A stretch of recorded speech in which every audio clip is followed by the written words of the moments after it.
Welcome to the Inner Self-Confidence Podcast.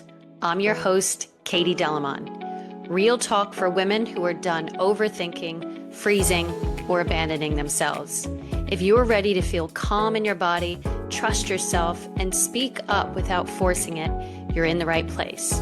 Because confidence isn't something you perform, it's something you build from the inside out. Let's go. Welcome to episode 50 of the Inner Self-Confidence Podcast. The biggest misconception of nervous system regulation. I'm going to do a little 3-part series of the nervous system because this is the most important system in your body. I believe it is.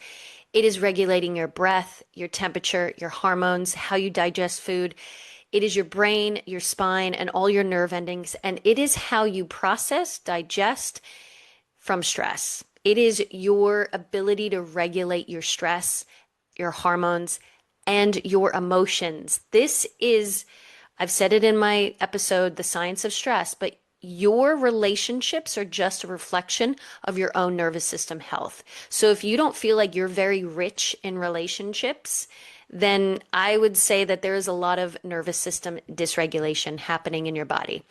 Some examples of what nervous system dysregulation looks like.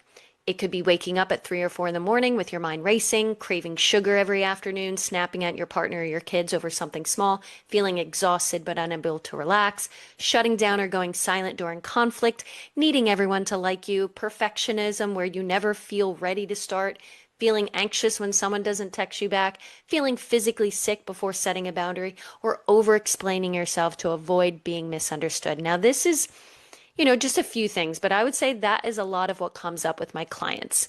And today I want to give a very specific example with one of my clients because I think it can be very helpful with others because I know myself as well as other people have been in this situation.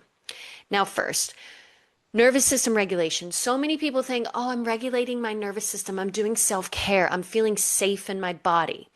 Nervous system regulation is not about feeling safe all the time. Can I get an amen? This is the biggest misconception, is about feeling safe and calm and grounded and put together and content and loving and peaceful and joyful and blissful all the fucking time. And it's not. Nervous system regulation is messy. It means you're going to get it wrong. You're going to fuck up. You're going to fail. You're going to not do it right a lot of the time, but you keep coming back to yourself and you learn and you grow and you build your capacity to hold more. Okay, building your capacity to stay present with the discomfort when you are in a safe environment as far as actual safety. I'm not talking about staying in abusive or unsafe, toxic environments. That's not nervous system regulation either. I'm not telling you to stay in unsafe environments. I'm telling you to stay when you are safe physically, but mentally and emotionally, you're uncomfortable. That's why people leave, not because they're, in physical danger. Unfortunately, what you do see is so many people who are in physical danger end up going into shutdown. I mean, that's what I've seen it firsthand. I can tell you my story of my grandmother leaving, her toxic marriage with 6 kids under the age of 10, leaving in the middle of the night. Anyways, you need to get yourself out of if there's a toxic, abusive environment, you need to fucking leave. I'm not telling you to stay in that. What I'm saying is most people leave environments where they are safe, but they're not emotionally safe because they don't know how to handle their own emotions and their body and their feelings. I'm going to give you 2 different examples. So again, building nervous system capacity is not the same as safety. Yes, you want to feel safe in your body, but that means you're going to feel unsafe at the beginning, but you train yourself to be and feel more safe. So let me just give you the example so you can understand what I'm trying to say. A client recently shared that whenever she and her partner started to have a heated discussion or an argument, she feels like she's going to have a heart attack, so she has to leave or go for a walk. Or if she doesn't leave and go for a walk, she feels like she's going to have a heart attack, like she can't breathe. Her heart is racing. She has to get out. This is your typical flight response. Whenever you're feeling stressed or in that sympathetic state, your heart is elevated, you need to leave, you need to go. Now, I'm not saying that it's not safe for her to do that. What I'm saying is she's not training her nervous system capacity to stay with the discomfort. So she told me, this is the interesting part. Oh, but I feel safe when I do that now because my partner goes for a walk with me. And that's lovely, that's nice. But again, what you're training your nervous system to do is that it's okay, I can still go in flight mode as long as he comes with me. But then she told me she still has trouble sleeping. She gets really stressed at work. She's still exhausted, and all these other things are happening where she's really anxious, stressed, and dysregulated. And that's also telling me that she is normalizing the flight behavior. Now, I'm going to just talk about the flight because it specifically has come up in this one. But when you go into constant flight mode, what that looks like is constant busyness. When you can't sit still, your calendar is packed, you feel guilty for resting and always need to be productive. This is why people have a hard time sleeping. You don't have a hard time sleeping because you're not tired. You have a hard time sleeping because you have a hard time with this idea of resting. The moment you stop, you feel anxious. But if you keep moving, then you don't have to feel that uncomfortableness. That's what flight mode is.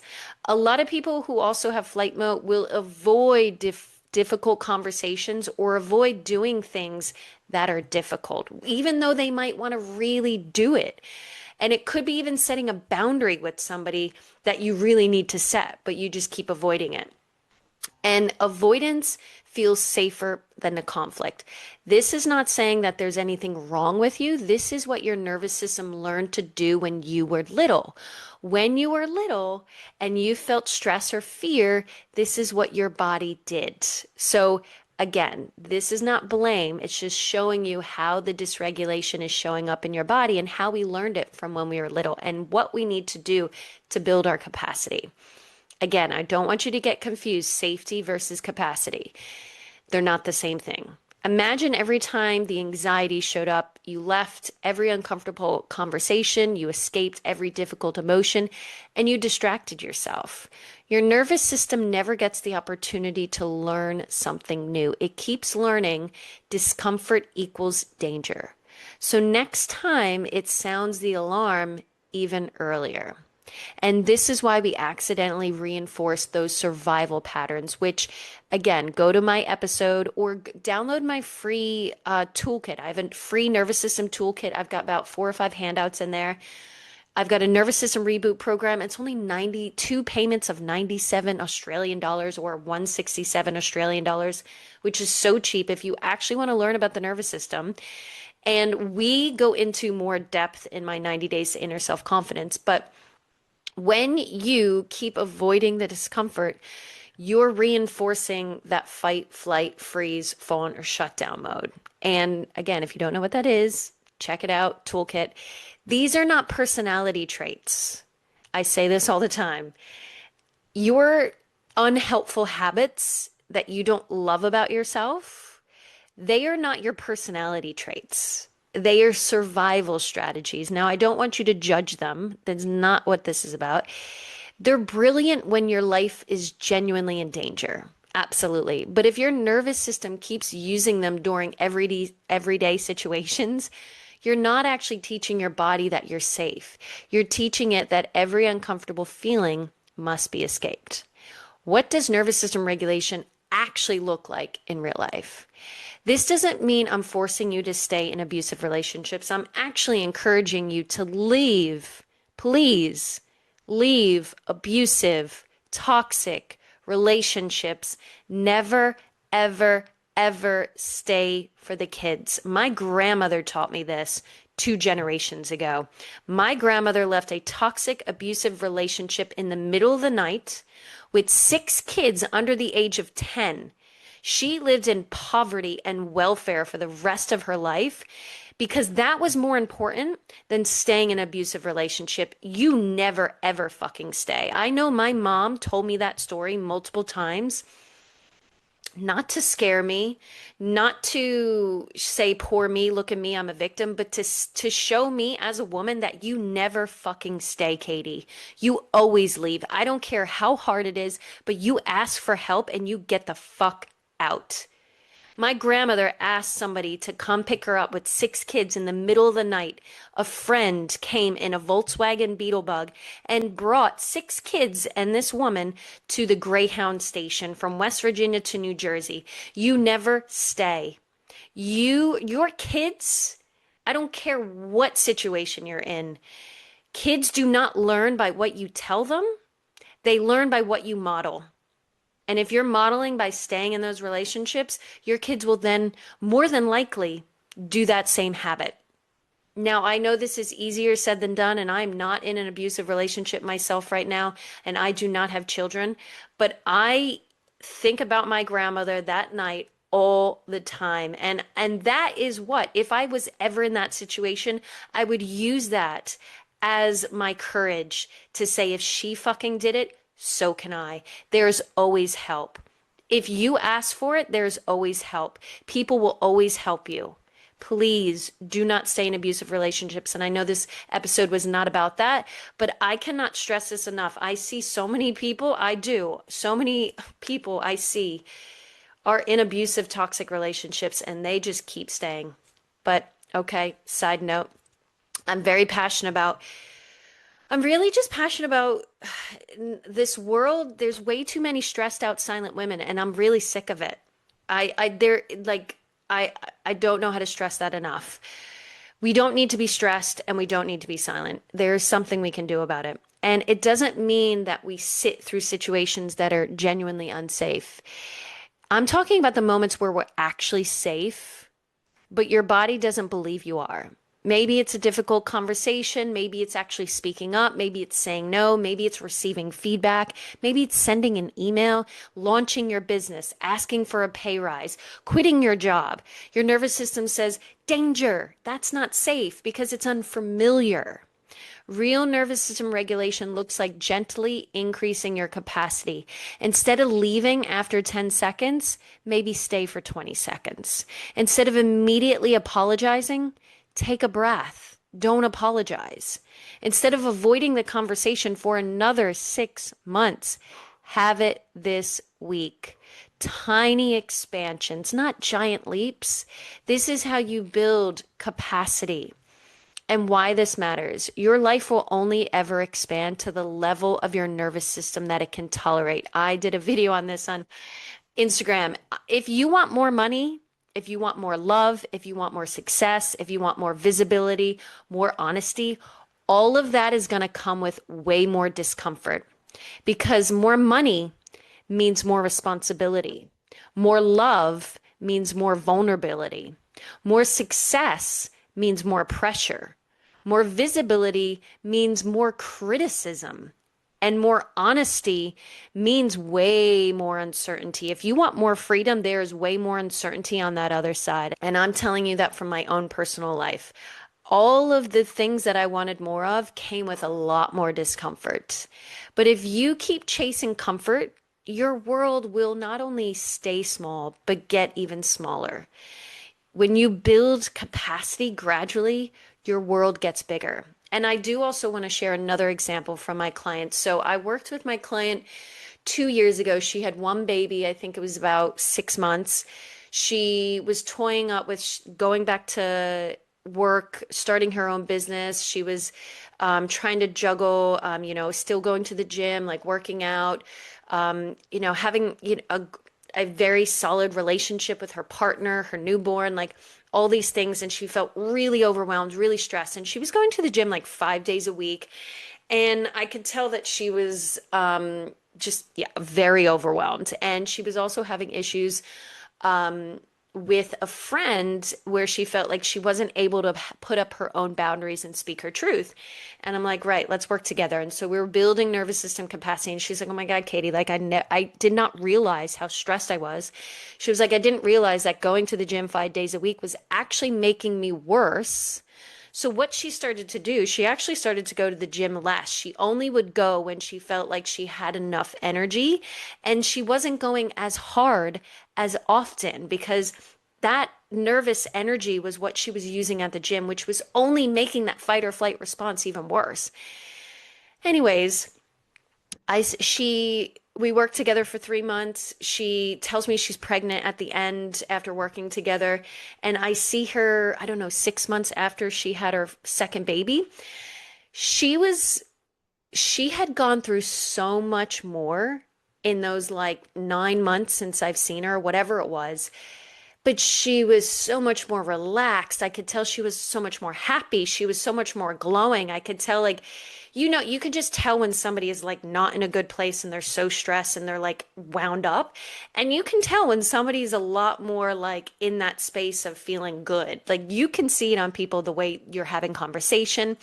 Anyways, I just want to tell you what was happening in her past 6 months. So in those few months after like it was like she had the second baby, but it was quite a traumatic birth. So I think maybe she bled a lot. She had to have a big surgery after, like it was a really big stressor. And then not long after that, but her dad ended up being in the hospital in like ICU. They thought maybe he had a stroke or something big, and he's overseas.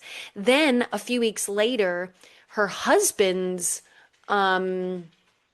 sister was also in the ICU on life support. And they were also having, their own stuff going on. So all of that was happening. But she was like, Katie, after working with you, like I had the tools, I had the understanding. She's like, I knew how to put boundaries in place. I knew how to protect my energy. I knew how to speak up for myself.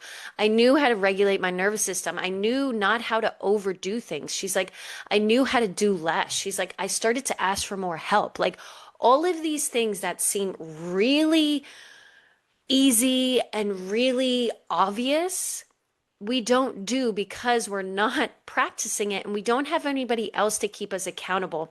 And this is why I'm so obsessed with coaching and with helping people, because I personally also have never been able to do incredible things in my life without help, without coaches, without mentors, without body healers, without groups and communities and women's circles and other people being there to keep me accountable and for me to also show up differently consistently. Otherwise, I'm not going to keep myself fucking accountable. Like I need to be paying for it and to be around other people who are doing different things. Like that's how I learn. And that's why I am starting my 90 days to inner self-confidence. I'm starting it in mid-September, but I'm opening the doors in August. I'm going to open the doors for about 10 or 15 days. If you want to join, I'd love to have you in it. I personally, like I said, this is my newest program. I have been talking about it, but I haven't been able to launch it because I've been doing other things the past 6 months. But I'm starting it, and I'm really passionate about helping this world have way less stressed out silent women. I'm sick of it. And I do believe that we can design our own destiny, that we can manifest shit that we never thought was possible. And I'm not going to bore you too much about the nervous system anymore, but know that it is, again, a very vital part of your body. If you don't know much about it, I've got a free toolkit. If you want my nervous system reboot program, chat to me. Or if you just want to chat about it, like I'm so obsessed with this. And yeah, check it out on my website, www.katiedelmon.com. Or if you're ready for the Inner Self-Confidence program, but you want to ask some questions, jump on a free discovery call. All of that is on my website.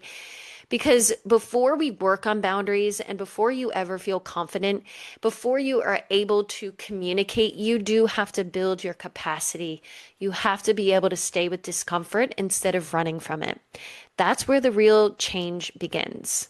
So, till next time, just remember the goal isn't to eliminate the discomfort. It's about being the kind of person who stays present through it. Getting comfortable with the uncomfortable, as Marissa Peer says. If you want to read about my wild ride from mindlessness to mindfulness, which is basically my wild ride from nervous dysregulation to regulation, you can check out my book on Amazon or anywhere they sell books. And I will see you in the next series.